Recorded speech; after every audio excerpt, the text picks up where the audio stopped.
Saudi अरेबियामा कम्पनीको अनुमति बिना एमबिसीदेखि कस्तो अवस्थामा जान मिल्छ भन्ने जो साथीको प्रश्न छ, यसमा कस्तो हुन्छ भने तपाईँ नेपालदेखि आउनुभयो, 90 दिनभन्दा माथि भयो कम्पनीले अकामा बनाएन, वा तपाईँको कम्पनीले अकामा बनाइसकेपछि 90 दिनभन्दा माथि भयो रिन्यू गरेको छैन, वा तपाईँको कम्पनीले तपाईँलाई हुरुप लगाएको छ, अकामको डेट भए तापनि हुरुप लगाएको 15 दिनभन्दा माथि भयो, वा तपाईँको कम्पनी रेड क्याटेगोरीमा छ, अकामको डेट सकेको 60 दिनभन्दा माथि भयो भने यस्तो अवस्थामा सजिलैसँग तपाईँ एमबिसीदेखि प्रोसेस गर्न सक्नुहुन्छ।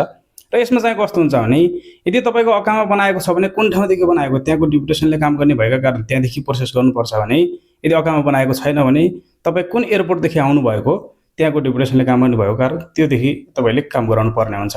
र शुल्क केही पनि लाग्दैन, एमबिसीदेखि प्रोसेस गर्दा फ्रीमा हुन्छ र टिकट चाहिँ तपाईँको लाग्छ।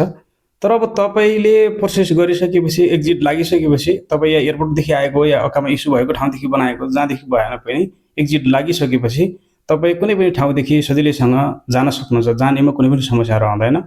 र यदि तपाईँको पासपोर्ट छैन, ट्राभल डकुमेन्ट बनाउनु भएको छ भने दमामदेखि जाँदा उचित रहन्छ, तपाईँ दमामदेखि जाँदा त्यति समस्या रहँदैन। ट्राभल डकुमेन्ट बनाउनुको लागि तपाईँको पैसा लाग्छ मात्र 150 रियाल, पासपोर्ट नभएको खण्डमा या पासपोर्टको डेट सकिएको नयाँ पासपोर्ट नबनाएको खण्डमा लाग्ने हो यो। र बाँकी जो तपाईँको श्रम स्वीकृति, प्लेन टिकट, पासपोर्टको लागि फर्म या यो राष्ट्रिय परिचयको लागि फर्म चाहिएको खण्डमा 9749739964 तपाईँले व्हाट्सएपमा मेसेज गर्न सक्नुहुन्छ। यसको काम तपाईँले 100% पाउनुहुन्छ। जय नेपाल।